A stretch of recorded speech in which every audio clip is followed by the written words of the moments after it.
New to MLS Fantasy? Welcome to the community and one of the best fantasy games in professional sports. This video is part 1 of a 2-part MLS Fantasy 101 series. I'll be outlining how you register your team, how to join leagues, game guidelines, transfers, scoring, and other specific features of the MLS Fantasy game. In part 2, I'll go in depth on how to set your lineup, as that topic deserved its own video. Be sure to watch that after you finish part 1. Let's get started. First thing you'll want to do is set up your team name. As you can see mine here, MLS Fantasy Picks, and your favorite team, my favorite team being the Philadelphia Union. Next, you need to join some leagues. I set up an MLS Fantasy Picks Open League and Head-to-Head League every season. To join the official MLS Fantasy Picks leagues, head over to my YouTube channel, click to view my links, and you should see the links for my Open and Head-to-Head leagues available. A quick overview on each of the different types of leagues. So the Open League tracks each team's total score. So each team has season points, which add up, throughout the MLS fantasy season. And then the winner of the season is the team with the highest total season points. Makes sense. Head-to-head leagues are a little bit more exciting and more like your NFL fantasy you can think of. Each week you're matched up with an opponent, and then if you win and get higher points against your opponent, you get 3 points. If you tie against them, you get 1 point, and if you lose, you get 0 points. So as I said, each week, there's a schedule. This was the final, but you can see for all the different weeks of the MLS fantasy season, you're matched up against a different player. Then if you get more points than the other, you get the win.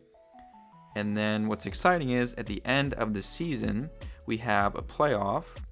So you can see here in the schedule, we have the quarterfinals and the semifinals. So those at the top of the standings near the end of the season, looks like around week 27 or so, go into the playoff. So quarterfinals, semifinals, and the final, and then you sort of battle it out and see who ends up winning. And now back to the official MLS Fantasy Leagues. You have the overall league here at the top. So this, compares where you are against all other MLS Fantasy players. You can see last year we had about 21,000. So a bit less than the, 2 million people that play Premier League Fantasy. But hey, the game continues to grow. Tell your friends. It's a lot of fun. So you can go in here, see how you're doing against all the other top players. You can go in and see who are the different top players are picking or have picked in the past week. And then we can go on to, you have your official, favorite team league. So I was in the Philadelphia Union official league. So anyone who, when they sign up and they mark their team name, so I was the Union, so I get added to the Union League, and there's about 696 of us. I'm not sure how large some of the other teams are. But yeah, I landed in first last year, so that was exciting. And then what else do we have? Champions League. So Champions League is a pretty cool setup that the fantasy game does. So throughout the year, it breaks the Champions League into 4 quarters. So you can qualify for the Champions League if you're in the top 50 at the end of those weeks. So between weeks 1 through 6, if you ranked at least in the top 50, you would go through. I didn't make it here in the first 2 quarters. You can see I was 63rd, so I missed it. 203rd, and then I missed that one. But luckily, in the third Fantasy Champions League qualifier, I landed in 15th. So I qualified for the Fantasy Champions League. So the Champions League happens between weeks 25 through 29.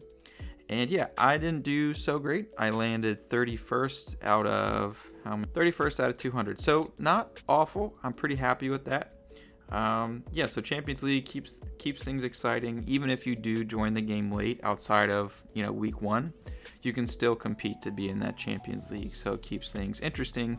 Even if you haven't joined from the very beginning, still compete, still try. Champions League is something to fight for. Let's get into some game guidelines. So some key guidelines to understand about MLS Fantasy. So your team consists of 15 players, and you start with a $100 million budget. I'm filming this end of the season, so team value here would show $100 million at the very start of the season. Every week you pick your goalkeepers, defenders, midfielders, and forwards. And as I said before, go watch my team lineup video for a deep dive on everything you need to know about how to set your lineup. But yeah, even though you start with $100 million in week 1, you can increase your team's value all season long. As you can see, End of 2024, I ended with over $200 million, dollars to work with. So for a deep dive on raising your team value, I also have a video on that. So go check that out. Let's jump into transfers. So compared to NFL Fantasy, where you mostly have the same team throughout the season, in MLS Fantasy, you can change your entire team every week because, there's international call-ups, tournaments. The MLS season continues on, so I appreciate, the flexibility that they give you in the game so you can change your entire team, every week, which is awesome. So it also differs from the Fantasy Premier League because I think in that game they give you about 1 to 2 transfers per week. So while that requires you to strategize and things, I really appreciate the flexibility that the MLS Fantasy gives you to season's over to change your whole team every week.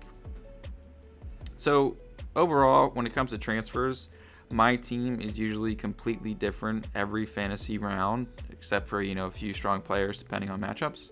But basically, you always want to focus on matchups, building your team value in those early rounds, and using switcheroos. And all these terms are outlined in my other vids, so be sure to go check those out. All right, now let's jump into scoring. So as scoring can change year to year, I would recommend to go to the official How to Play. I'm curious if we do change scoring for 2025 compared to 2024. But yeah, so if you go to How to Play and you got your game rules here and you scroll down, you'll see outlines of how all the different players can score for the different actions, as well as the different bonus points that you can get. So I won't go through specific numbers here as those can change, but I at least want to walk through high level how each position can get you points in MLS Fantasy. Let's hop over to my team. So when it comes to keepers, you really don't want to break the bank here. Even if you love a premium pick for the week, you're mainly looking for clean sheet matchups so your keeper gets those clean sheet points. Another option would be, a fallback like a Brad Stuver who gets a lot of shots on him. Not sure if that'll be the case in 2025. But yeah, he'd rack up a lot of points with saves, but most likely wouldn't keep a clean sheet. All right, now moving over to defenders. So big points you want to look for in defenders are clean sheets as well, very similar to keepers, but clean sheets can be lost quickly. So I also look for those attack-minded defenders so they can get crossing bonus points or, chances for assists. And if I'm not looking at, those attacking-focused defenders, I'm looking at your center backs, as they can have a decent floor for clearance points, passes, and sometimes center backs can, have chances for corner kicks and things like that. So think of your Walker Zimmermans, Jackson Reagans. You got guys like Camacho here, Veselinovic, all good options. Midfielders is where you really want to spend and focus your money. You get points here for goals, assists, key passes, and shots. So players on set pieces are key here. So those guys that take your penalty kicks, corner kicks, free kicks, all things to keep in mind when you're picking your midfielders. And forwards. So forwards were pretty key players in the 2024 fantasy season. You do want to spend decent money, but you don't have to break the bank every time. Your points from your forwards will mainly come from goals and assists, but players like Cucho Hernandez last year, he was a great fantasy forward. He not only scored a lot, but he also created a lot, so he had those assist points as well. So look for those forwards always having a chance to score, but also the ones that help create as well. And to finish out the video, let's just go through some MLS Fantasy features, what makes the game unique, or things that you need to know. First thing, unlimited transfers. I mentioned this briefly, but this is quite different than your Premier League fantasy setup. The freedom to change your entire team each week keeps the game exciting, and you really don't need to plan weeks in advance to make your tiny little moves for your team. And then the double game week. So the double game week is also something you'll want to know about. Quite frequently throughout the season, a double game week will take place, and you'll know depending on how the schedule looks down here. If it's a double game week, if you see a team twice, then you'll know. And also, of course, I'll talk about it each of my weekly videos. But the thing you want to know is that in the double game week with current setup, if your player plays in the first game as well as their second game, their points will be added together. So you really want to focus on those players for the double game weeks. I will mention that in all my weekly videos, so be sure to keep, follow along throughout the season to see how I pick my team with the double game weeks.